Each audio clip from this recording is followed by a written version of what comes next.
We are now preparing for our session 1, community-based healthcare and access. And the facilitator for this session is Dr. Khadijia Tribie Reid of MedNorth. We're going to ask her if she will prepare to come forward as we read a brief introduction of Dr. Reid. She is the Pediatric Medical Director at MedNorth, Wilmington's only community health center. She serves as the chair of the Novant New Hanover Regional Medical Center's Department of Pediatrics. Dr. Tribie Reid is also a founding member of the New Hanover Community Endowments Board. She serves as the governor's appointee to the North Carolina Partnership for Children's Board of Directors and as the Medicaid consultant for MedNorth's Reach Out and Read program.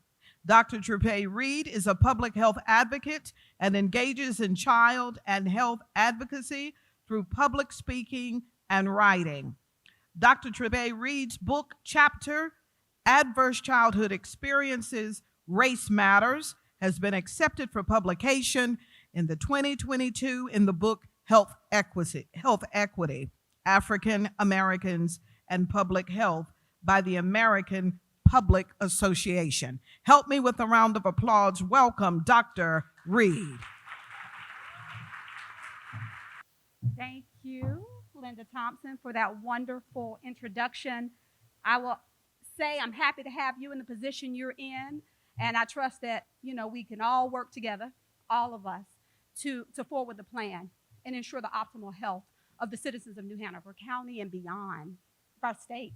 I'm excited to be the facilitator for this panel discussion. We have healthcare leaders from the state of North Carolina here, and I'm going to introduce them in a second.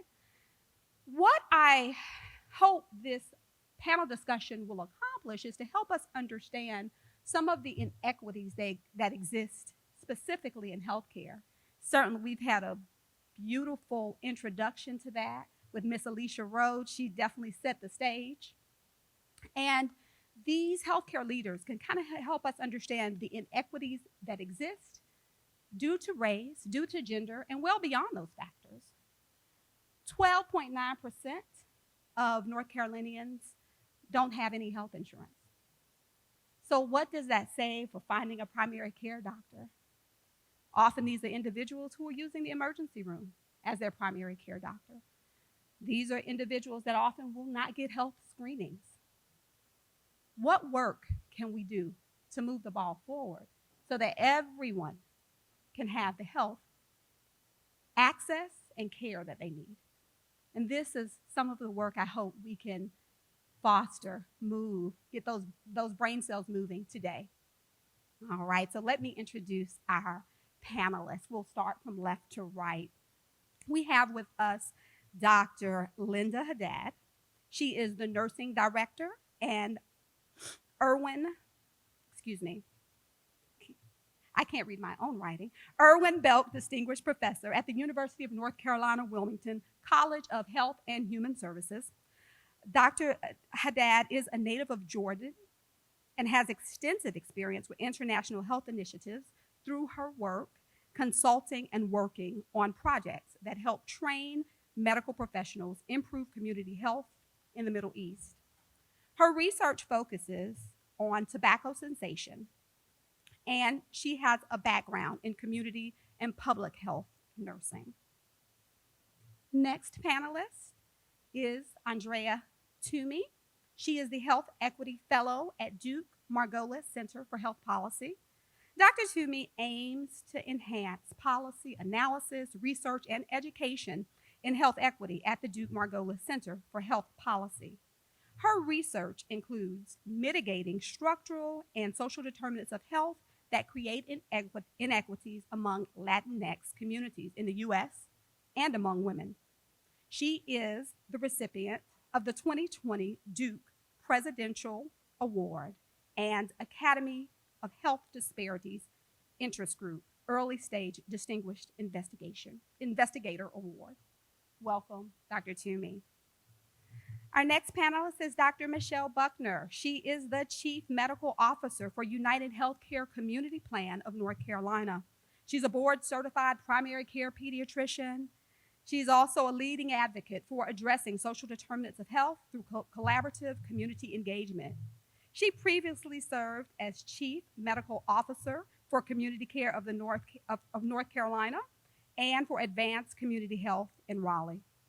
She also served as Associate Medical Director at Children's Mercy Peds Network in Kansas City in Missouri.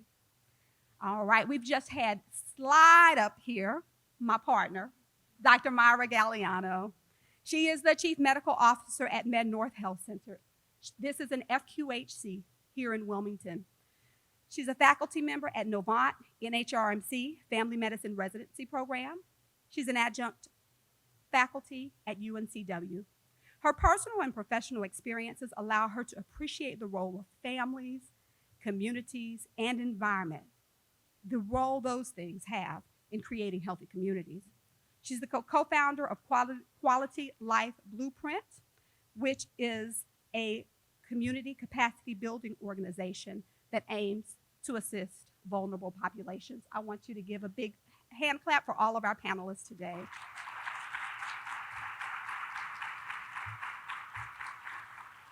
So I'm eager to jump in. You know, I feel like a few years ago, I looked up and I noticed that the YWCA had this bold mission statement. I felt like it was bold, right? It names eliminating racism, empowering women, and promoting peace, justice, freedom, and dignity for all as its mission. Wow. So I really want you guys to talk a little bit about the relevance of race and gender in achieving health equity for communities. Why are we even talking about race and gender? Everybody should just pull themselves up by their bootstraps and keep it moving. It doesn't really matter, right? I need you guys to speak to that. I think I will start with Dr. Toomey, or with Andrea Toomey, and then I will ask you guys to chip in as you please. Thank you, everyone, for setting up this panel and this conference. It's been really great to hear Ms. Bryant and Ms. Rhodes earlier today. So a lot of my work, as Khadijia was just mentioning, is focused on Latino populations in North Carolina. And a lot of the intersection between race and gender and other sociodemographic factors have certainly come up, including immigration status, socioeconomic status. And the key reasons that we've seen, underlying the health and social inequities, of course, include the longstanding effects of social and structural determinants of health, structural racism, discrimination, and poverty. And I think that we've seen this magnified during the pandemic, but obviously these were in place before.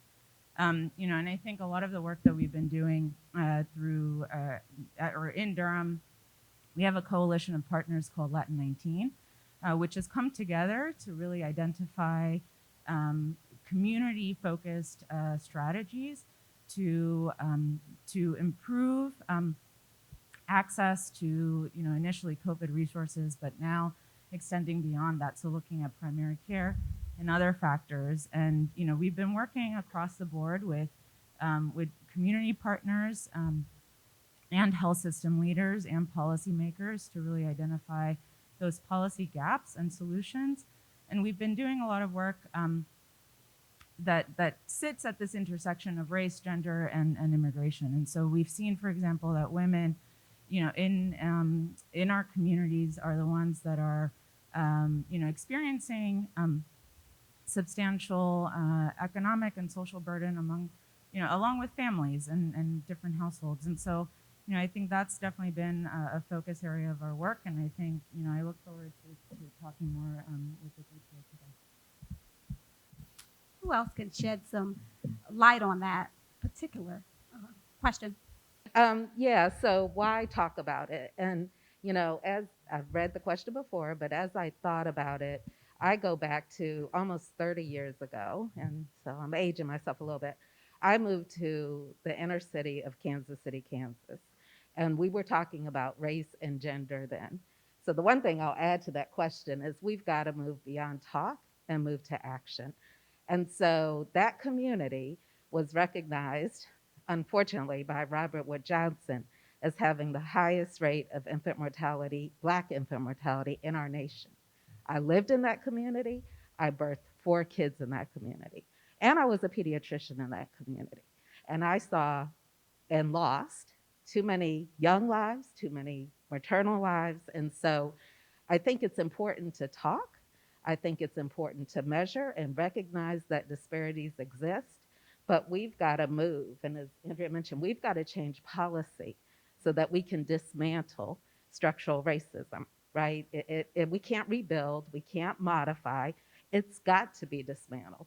I mean, for me, I went to a conference 2 years ago before COVID, and it was the Best Baby Zone. And it's an initiative that launched in Wake County.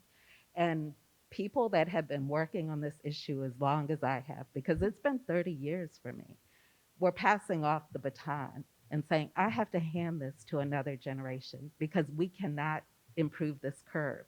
We're decreasing white infant mortality. We're not decreasing Black infant mortality. In fact, the disparities continue to rise in some cases, especially during COVID. And so what I would say is, I appreciate the opportunity to sit in this room. And what I've said to many people over decades, like, I'm tired, so tired of sitting in rooms. So I would charge each of you to think about what actions can I take within my system, because for UnitedHealthcare, the first step that, unfortunately, it's been a while, I've been there 3 years, but because of COVID and because of the highlighting of the disparities that exist in our country, the first step is really to look internally and look at your own policies and procedures and look at who you're hiring and look, does your workforce look like the communities you serve? That's the first step. Like, we can keep looking externally and we can keep pointing the fingers, but until you examine you and examine the organizations when you work and what are you measuring and what are you focusing on? I appreciate the speaker earlier that said this system is designed to get exactly the results it's getting. And until we recognize that and take action to address that, we're not going to move this needle at all. And sorry for the soapbox, but I get passionate Very about good. this issue. Thank you, Dr. Haddad. Thank you. I'm going to go back to your main question, which is why we have health disparities among minorities, specifically people of color and other minorities. If we look at our state big picture and the nation big picture of healthcare system, we all know we have very fragmented health system. We don't have access. Going smaller and smaller micro picture of what's happening here is that sadly African American, most of African American population in our state living in poverty. Living in poverty and rural means I don't have health insurance, I don't have health access, I have literacy in terms of health, health information. So adding all that to the fragmented system means we stereotype this group, we stereotype minorities. So if you run a health system, if you run a health center and someone show up who is person of color, you're gonna suspect he has no insurance, there is issues, he's, all kind of sadly racial stereotyping, and that effect, there is bias, in the system. And we see it every day, in big system, metropolitan systems, rural system, you name it. So this is the main challenge we have, is like we don't have health insurance. We do have the Affordable Health Care Act, as we all know, but even with the Affordable Health Care Act, you go to counties, our poor counties here, and you will figure out there are no emergency rooms, there are no small community hospitals, because big corporate health hospitals took them all out as they don't make profits for them. We don't have federally funded or state funded health system. our health departments suffering with poverty. Actually, they look like third world countries' health departments, and they don't have any they do have primary care services, but still is very limited. So bottom line, we really have a big challenge with stereotyping to such population, poverty, and no access, period, no access. And of course, there are many reasons of no access other than the health, insurance, and I think we're going to talk about them later. So that's how I see it. Did you have a response, Dr. Galliano?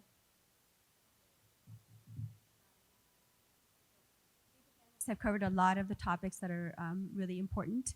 We certainly do need to think about social determinants of health and structural racism and how we as a society are going to be able to make some significant changes to that, because the systems that have been in place have certainly limited our current existence.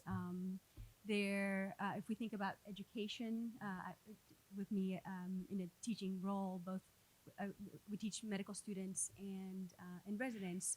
And I should make one correction. I'm adjunct faculty with UNC Chapel Hill Department of Family Medicine, not UNCW. I'm sorry if that was just to make sure that I'm not claiming anything that I do not have. Okay. But when we think about even the people who make it to medical school, or the people who make it into family medicine residency programs, and frankly, as a family physician, primary care is really one of the things that our entire graduate medical education system should be focusing on. We need more pediatricians, we need more family physicians, more psychiatrists, and general surgeons to be able to staff some of these potential rural hospitals. But we have to think about what happens in early education that affects the supply of students who are interested in going into healthcare. And we really do, as was already mentioned by one of the other panelists, we do need to ensure that the healthcare workforce reflects the population that we're serving, because you get better outcomes if you actually have people who understand the challenges that our patients are facing. And there's some other things. There's some things that we're already doing, at least at our health center, where we're trying to get outside of the clinic, because only about 5% or less potentially of our health outcomes are really determined what happens inside of the clinic, because the social determinants of health have such a huge impact on health outcomes. So we really need the community to help us out with changing some of the structures that are influencing all the way from early education through to where we end up with our clinics. And of course, working in FQHC, I am biased because we do need to have access for everyone independent of insurance, but expanding Medicaid for all in North Carolina would make a huge difference. I have worked in a state in Oregon which was one of the first states to expand, and it made a huge difference there just in the few years that I was there. We've spoken in broad strokes about social determinants of health, but I think you, Dr. Galliano, perhaps a couple of our panelists, Ms. Cooper, can probably give us some anecdotes and some illustrations on the ground. What does that mean to struggle with social determinants of health specifically? I mean, we hear, okay, transportation, we hear those terms, but can you draw us a crisp, beautiful picture to help us understand what that looks like on the ground? And I'll let you start, Elizabeth, since you didn't speak yet. Sure. I was actually going to share a story about one of our patients. We, as part of what we do, we have a health clinic, and we had a lady come in for the first time. And when we started talking to her, she hadn't been seen by a doctor in 7 years. The last time she was seen by a doctor was when she walked out of the hospital after giving birth to her daughter 7 years ago. And that's a picture, that's just one person, but that's a picture of so many of the folks that we see at our clinic. And when we started talking to her, she said, I felt terrible. Turns out she had anemia. that was undiagnosed. But when we were really digging into some of these social determinants, she is caring for her young children. She's working multiple jobs. She's working at night, early morning. She doesn't have a car. She's relying on family members to drive her to any appointments. So you see how these things are just building up. And then add on to that for her a language barrier. She's a Spanish speaker, and also a fear of going to the hospital. And she expressed that she felt bad, poorly enough to really go to the hospital at times throughout those 7 years, but she was too afraid to go in, one, for the cost of it because she was uninsured, but two, language barriers, and three, as a person that was undocumented, she was fearful of what would come of that visit. So those are just a few of the things that we see in a lot of our patients. So what we saw in Durham County at the beginning of the pandemic was about 75% of the cases were among Latinos in the state, or in Durham, even though in Durham Latinos represent about 14% of the state. And just to what Elizabeth was mentioning, you know, there were a number of factors contributing to that.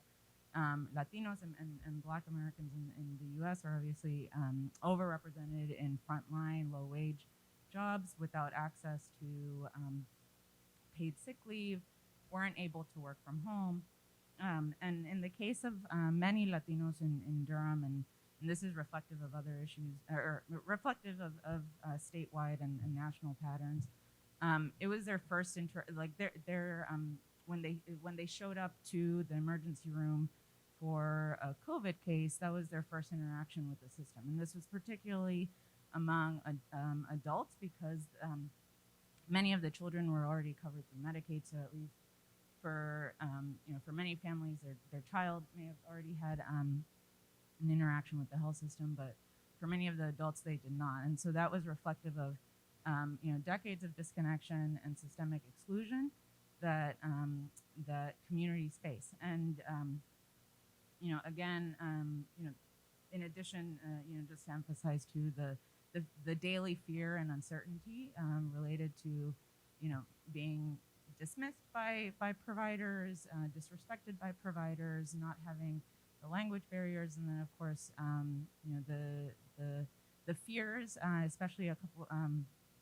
There was a lot of confusion over what would count towards public charge, and so there was a lot of I would say about that was definitely like one of the initial concerns was whether taking or going to the hospital or receiving benefits would somehow impact immigration status. And of course, this isn't just for undocumented or people without legal status, but given that many families have mixed status in their households, that's definitely a fear that is prevalent among Latino communities.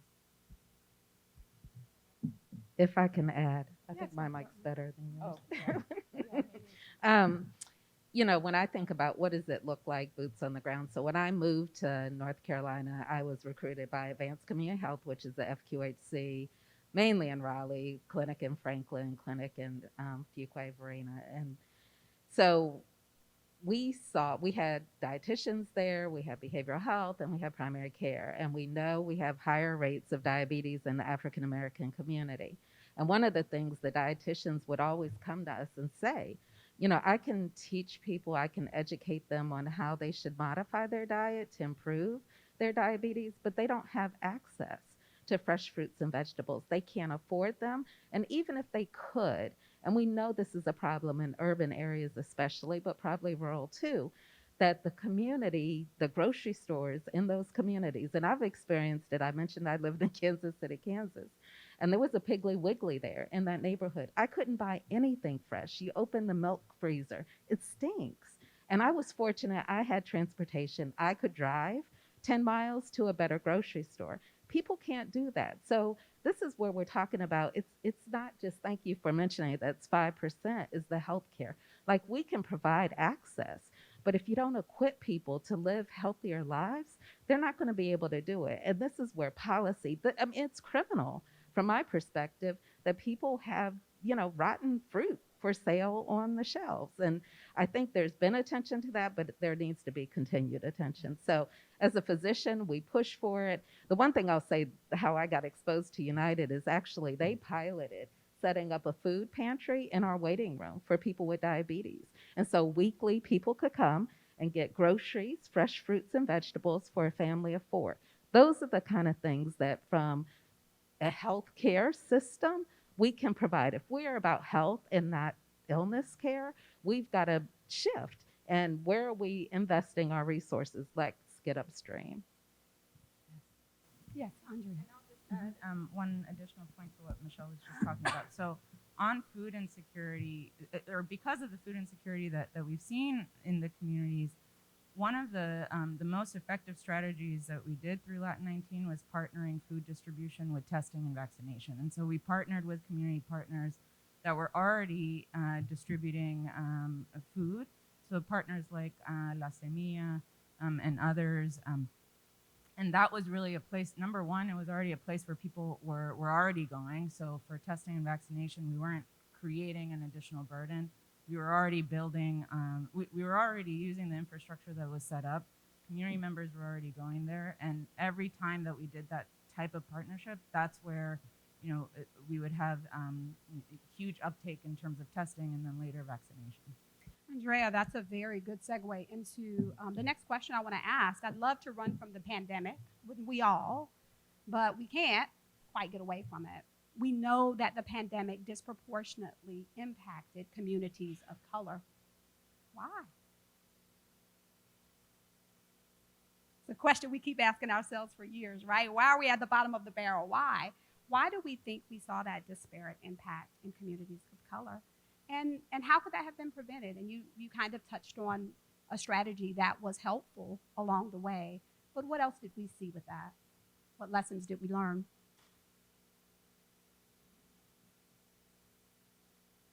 Yes.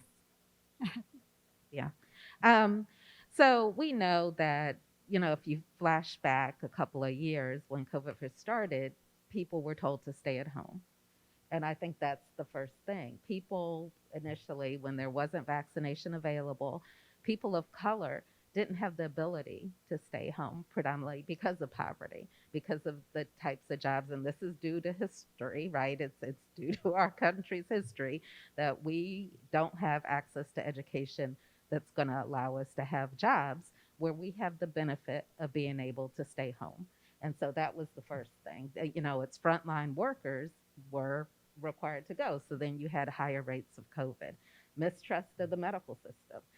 People didn't initially trust for, good reason. There's history there too.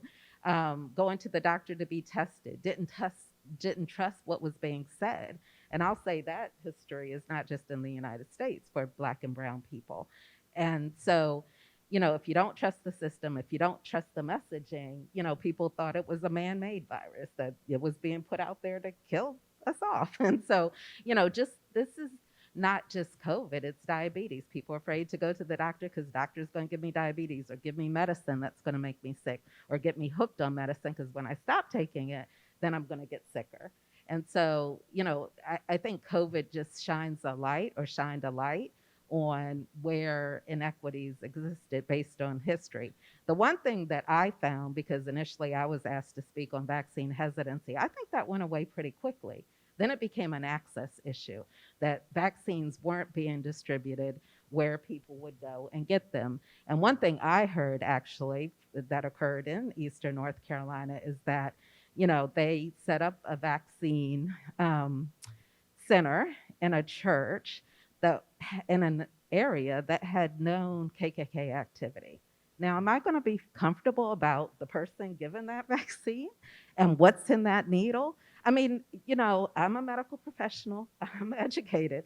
When I went to my Walgreens, I still questioned, are you saving that vaccine for somebody else? Regardless of, who we are and how we walk, and I appreciate the comments about poverty, but for those of us that are Black and brown, it doesn't matter where we are on the income scale. We still walk the same walk, and we still have the same mistrust because at the end of the day, it doesn't matter who we are, what our job titles are, we're going to be treated historically until the system's educated and changed the same way. And I think it's that much trust Yes. that really impacted us. Really, really thorough response. Thank you. I do want to speak to that, and I want to speak to how that distrust really links back to having providers who look like you, having a medical space. You guys, I cannot tell you the number of times my patients have said, well, okay, if you do it, I'll do it too, Dr. Tribie. It happens all the time. It happens all the time. If it's okay with you, and it's not just race, it's relationship, right? I'm a pediatrician. I've known these families for 5, 10, 15 years. So it does link back to that, and it does link back to having better outcomes. Dr. Haddad. Thank you. I would like to add that poor health literacy is one of the also main challenges we face with COVID. And here, and that can actually add to what you just said, which is they don't believe the story, they don't use the mask, they don't want to take the vaccine, and we really did not provide socially, racial, or a message that will reach out, our health education messages, our communications with mostly people of color and or brown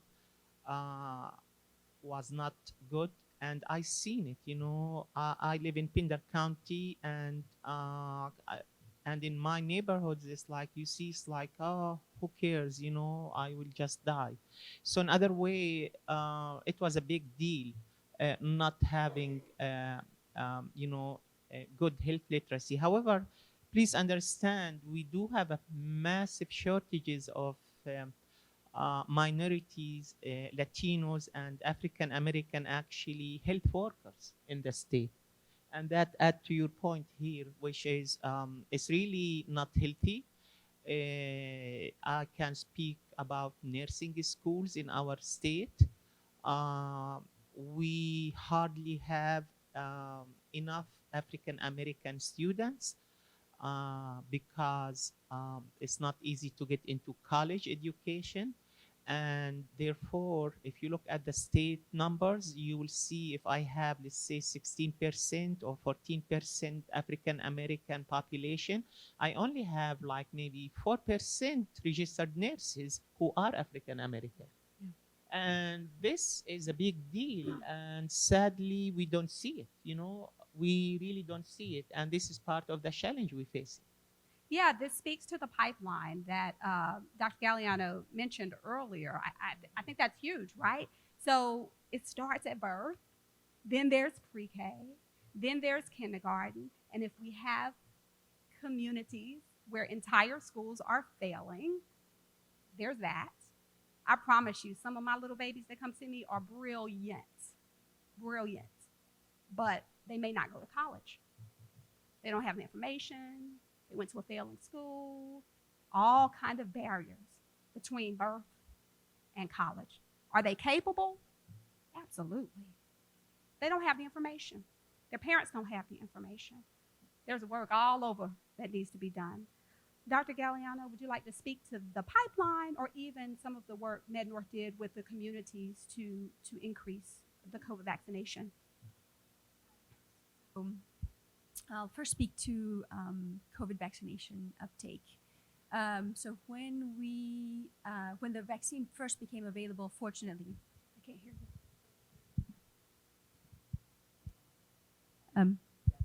you. Hear me now. Okay. So I'll first speak to the COVID vaccination uptake. Fortunately, as an FQHC, we were one of the first.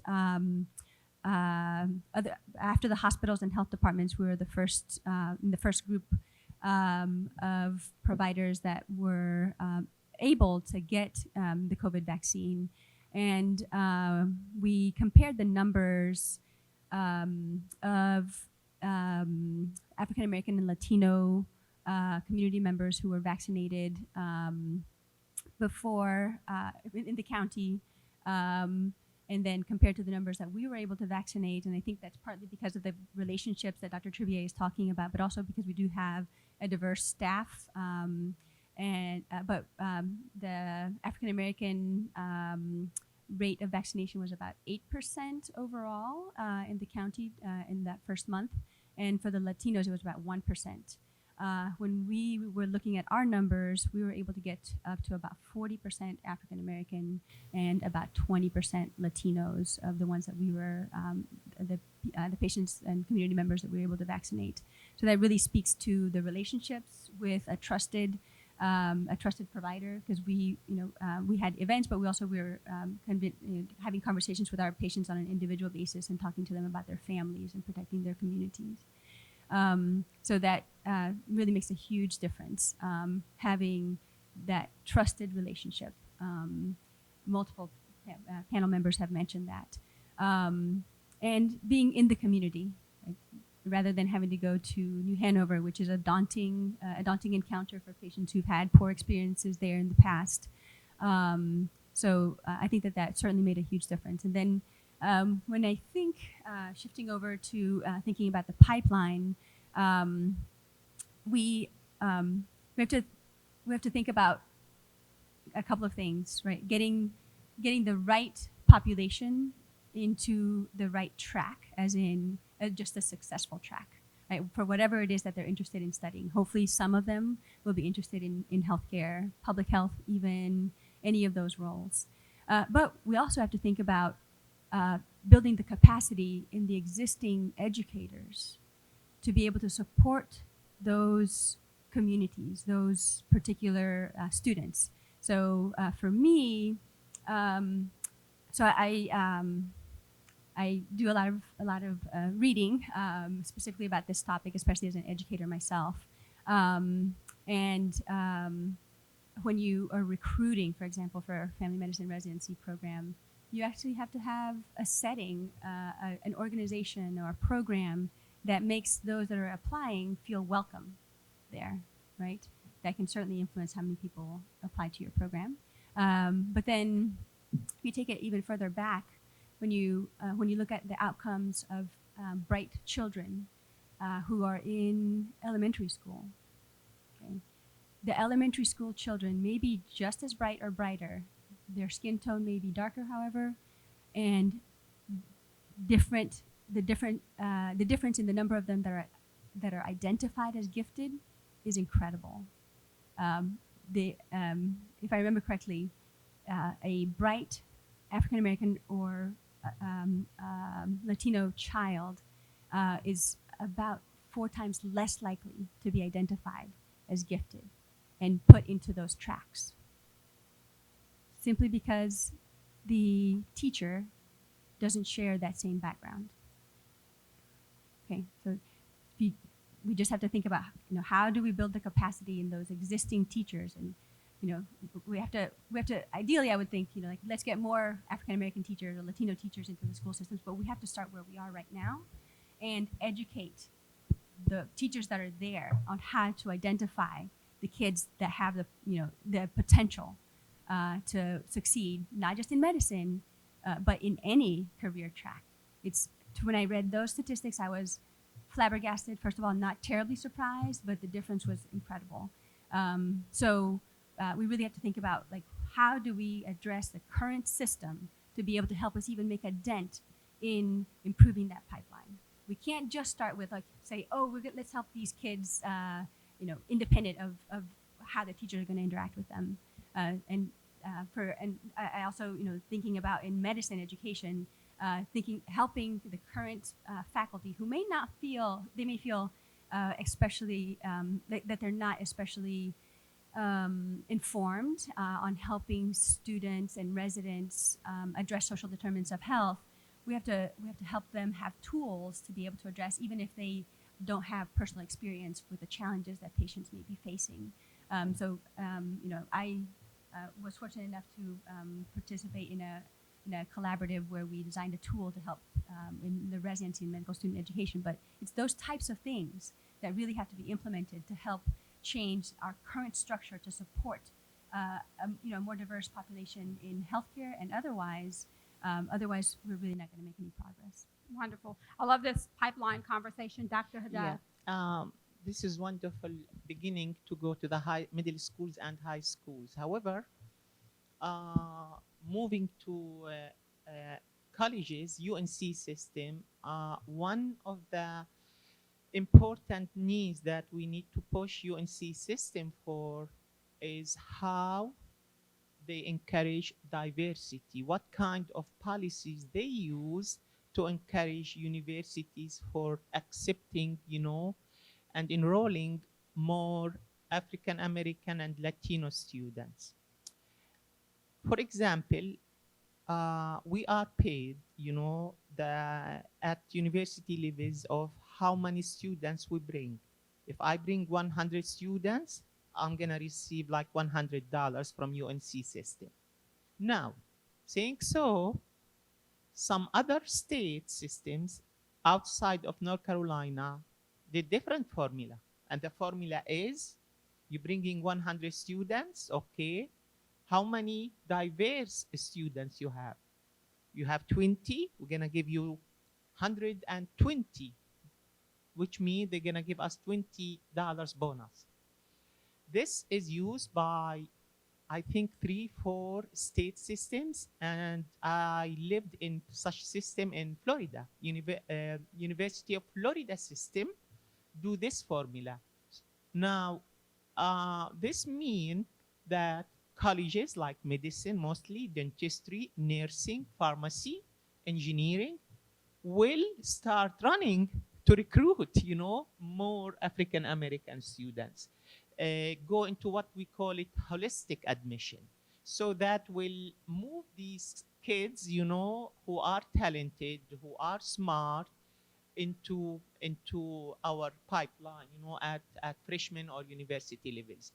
I wish we can move that. We can push UNC system for that because it approved to be working well in other states where they produce more diverse health workers. And this is what I think should happen in North Carolina soon. Wonderful. We have so many stakeholders in the house. I think you guys have some action items. Action items. Thank you. Okay. I want to move to an issue that unfortunately is always pushed to the margins, and I'm really doing the same thing. I'm pushing it to the margins, unfortunately, because we don't have much time to talk about it. But it's mental and dental health. A lot of times we don't include those when we're talking about health and healthcare. Most healthcare plans, if you get health insurance, you don't necessarily have dental insurance. So can we just talk a little bit about the importance of dental and mental health in whole health? Elizabeth Cooper. Sure, I'd love to share. A lot of the patients that we see have not seen a dentist in years, and it's causing medical issues aside related to dental work, but it's causing other issues. And this is probably the number one thing that we've seen where we honestly don't have a lot of answers for them either of where to go. There just aren't options. There might be one-off type things, or they're very limited. There are some clinics, but they're overflowing. And I really see a need for potentially dental practices to kind of create a network where they're willing to see a specific number of patients, and we kind of create this network of dentists. And same thing with mental health. It's another area that we see constantly. I would say to that point, the cost of it, having mostly patients, or all of our patients are uninsured, it's just a high cost. We have people we can refer them to, but we can't tell them what it's going to cost, or we can ballpark it, and it's just not a possibility for them. But again, it's causing other health issues because of their mental health. They're having issues of diabetes, high blood pressure, because of the way they're eating. And so it just is this chain effect. Yes, Dr. Buckner. So I'll speak a little on behavioral health, and I think we all know, I'm probably preaching to the choir a little bit, that you can't be healthy physically unless you're healthy mentally and spiritually. And I'll throw both of those in there. And what I'm really excited about and for Medicaid in North Carolina is we now have a more integrated system when it comes to behavioral health and physical health. And one can't come before the other. And since we are talking about disparities, we all know that racism is a traumatic event and it's ongoing trauma on a day-to-day basis. And that trauma absolutely causes behavioral health issues. And unless they're addressed, the other chronic conditions that we're more impacted by, like diabetes, like hypertension, even a child with asthma is more likely to have depression. And then you layer on that, the impact of racism in society. I think it's something that we really have to prioritize and address, and it has to be a holistic system. It's why I joined the FQHC when I came here, is just because of that really holistic model that you have the opportunity to embrace. Some of that, as healthcare workers, we've got to figure out how to talk to each other so that we can work better from a standpoint of addressing current behavioral health issues, but I think as pediatricians too, right? We've got to get upstream. We've got to address those adverse childhood experiences and really have to think upstream, but there is the today. And I think the today answer really is this more integrated system. I'm so proud to have Secretary Kinsley in office now with this real focus. Like, we have regular work groups talking about behavioral health and collaboration and how do we fix the structure, not just for Medicaid, but for across the whole system. Things like collaborative care codes where we are incentivizing providers to treat behavioral health. The other thing I'll throw out there, and as pediatricians, I think we've always addressed behavioral health, but we've got to equip primary care to address behavioral health. We can't always refer. Just the numbers right now for adolescent and young adult mental health issues, like if you don't know someone that has, in that age group, that has behavioral health issues, you're not looking, because they're there. Like, we are at a crisis right now. And we've got to react. And that's one thing, I'm a silver lining of every cloud. And that, we've got to make the silver lining.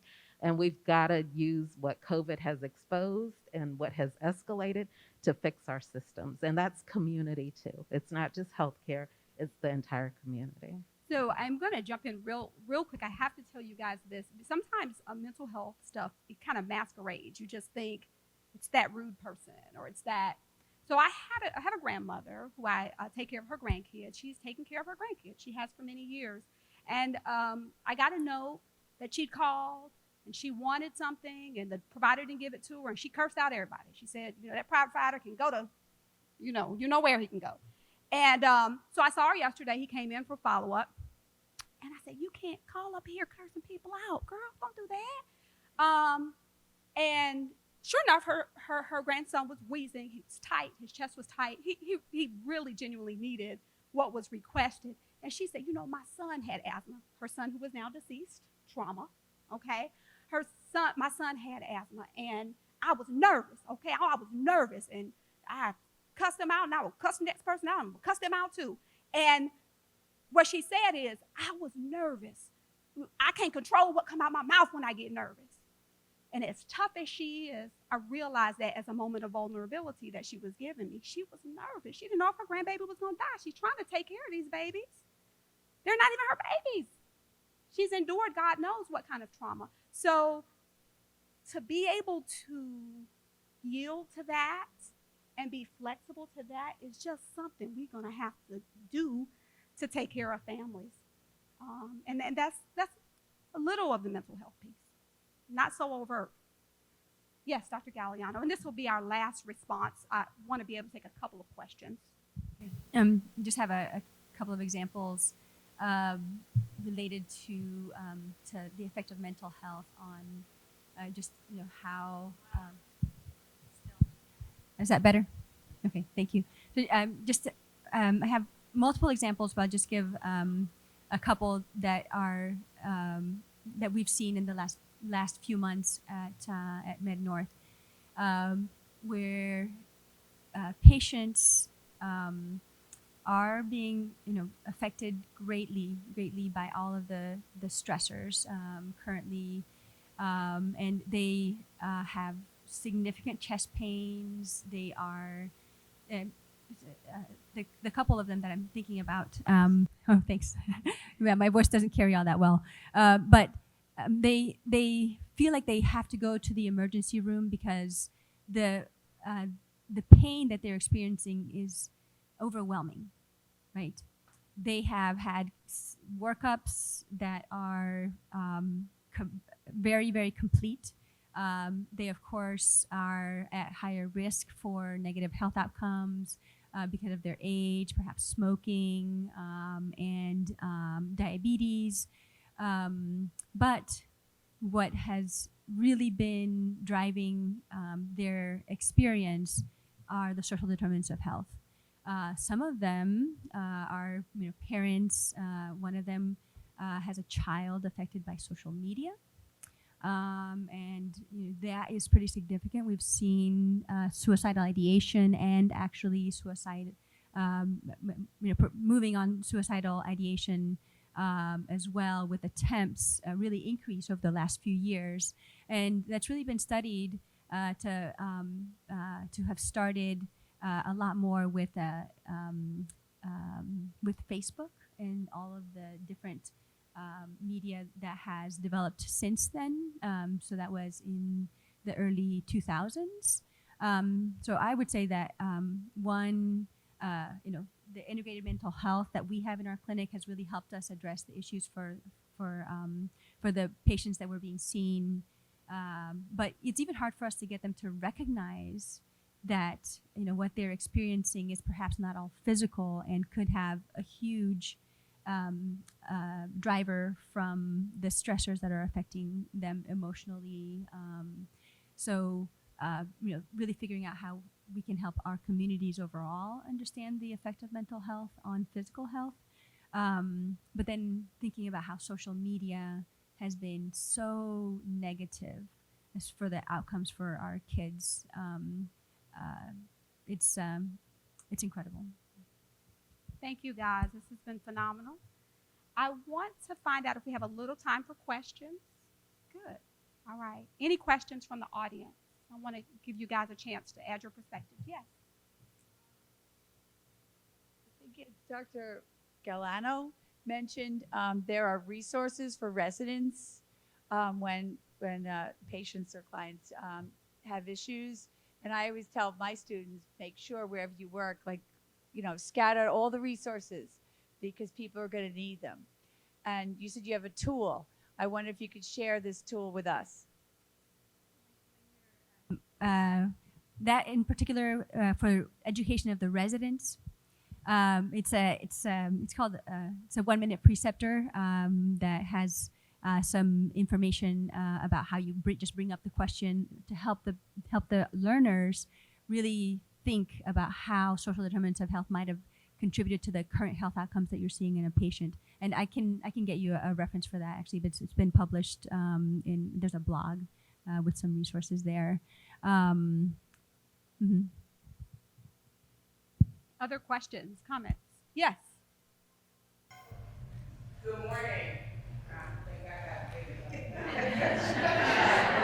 Let me ask this question. One is that I'm always concerned that the connection between community-based organizations and professionals, there's no link. And so I am concerned about that being a community-based organization. We got probably 10, 12 in this room. How do we now link with you, and how can you train us? I ain't trying to go to medical school. But what I am trying to do, I'm a housing counselor. I need to recognize when someone's sitting in front of me, maybe with some flags on it. So how can you train community-based organizations like mine into recognize those things? Can I start? This is a wonderful, wonderful question, actually. And part of my answer will be a sad answer because I'm going to critique us as producers of physicians and nurses. Sadly, we do not train our students to be involved in community.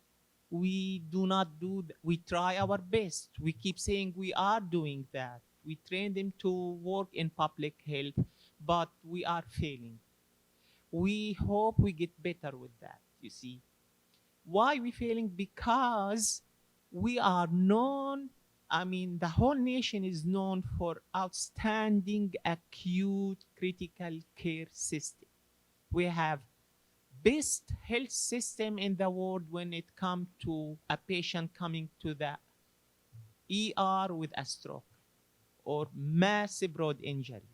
But we do not have good education system for prevention and promotion of health. We don't send our student to get involved with you see. And we working, I mean, this is the big picture. That does not mean we are not working on it. You know, we try our best to keep teaching our students. It's not just the acute care, it's the community. And we try our best to have residency and internship in the community where they can work with charity organizations or community organizations like yours. UNCW College of School of Nursing, we have involvement in 2 counties, and I see some of our leading community health nurses here in this room, you know, who are attending because of that. But it's not systematic, it's fragmented. That's the big picture of why. But if you want to hear more details, I think she can do better. It's a great point, and it actually goes back to why I and the group that I was working with in that collaborative came up with this tool, because we do want the learners to start. You know, we need to start with the learners certainly, but I'm also working on how we can incorporate community health workers into our clinic. And I don't know how many people are aware of the Healthy Opportunities pilot project that the state is implementing currently, which is fantastic. We were fortunate enough to be funded for some of the efforts there, and I'll share my model of how I'm getting my team to get out of the clinic and into the community, and it's a little bit of a kind of wheel and spokes model, because with Healthy Opportunities, they are actually creating capacity. So the state is creating capacity with community-based organizations or human service organization, HSOs, okay? And maybe you're not funded with this particular round, but I encourage you to remain aware of that and perhaps look to see how you might be able to collaborate with some of the currently funded organizations. They are building capacity in those organizations to be able to address 4 different areas of social determinants of health. That is transportation insecurity, food insecurity, housing insecurity, and violence exposure. Okay, so those they're actually going to be able to provide services like help people who are currently homeless or have some sort of housing insecurity be able to maintain their housing or improve their housing. With the food insecurity, which will be important for people, and it looks like I have a couple of other people who are interested in inputting. But that is, I think, how we'll be able to really make a difference. And it's going to be those networks, right? So I already have some community health workers that know how to reach out to me when they identify particular situations that they're interested in. And then with Quality Life Blueprint at Sokoto House, I don't know how many of you maybe are familiar with that organization. That's good. You can leave that name. We only have 2 more minutes, so I want to let the other 2 panelists go ahead and finish up. But Quality of Life Blueprint, there you go. Yeah, so I'm going to take 1 minute if that. Yes. I was going to mention the Healthy Opportunity pilots, and if you all aren't familiar with that, please Google it today. I mean, it's $650 million, 5-year pilot that is really meant to address people that have chronic health issues or children that have had exposure to violence, toxic stress, along with social determinant needs. And we as health plans will be funding, addressing those social determinants. So I would say read on it. It just launched in the last couple of months, January. But read on it, stay up to date. 3 regions of the state, this is one. You've got to know about it. You've got to stay in touch with it and raise your hand to say, I want to be a part of that. Thank you. Ms. Andrea Toomey will be our last comment for today. And I just wanted to add to that too with just national trends that are happening among funders. So this includes national agencies like the NIH, but also other funders where they are pushing academic centers to partner with community organizations. And by what I mean by that is funding and also the power dynamic. So making sure that there are co-investigators and co-principal investigators on projects that are actually from community partners. And so one example of this is the RADXUP program, which is a large NIH-funded program. It's the Rapid Acceleration of Diagnostics for Underserved Populations. Duke and UNC are a coordinating center of that, and it's over 100 projects that have complete partnerships between academic centers and community partners. And I think that this is a space where we're going to see more funding. We're going to see a greater emphasis on making sure that community partners are truly included and not just part of a dissemination strategy, but actually part of the design and implementation of the projects themselves. Cooper. Yes. Just like quick. Yes, go ahead. To say just that I think as a community we can think creatively about addressing some of these issues. Our clinic is completely out of a church, so I think we can think creatively about the faith organizations, faith communities, and using them, replicating these type models to other churches. I mean, we're a pretty small clinic, but we run out of the church. We have the trust of the community, specifically the Latinx community, but this could be replicated in other areas. So just wanted to encourage everyone to think creatively about how we could do that here in our community. I want to thank our panelists. You guys were phenomenal. I want to say the answer I heard, the response I heard there was, y'all better get on some boards. Y'all better get on some advisory committees. You better encourage your clients to get on some boards and some advisory committees. If you are not at the table, you are on the menu. Your voice is needed. I want to thank our panelists once again. Okay, and if there are questions, you can come up and ask the panelists. Thank you.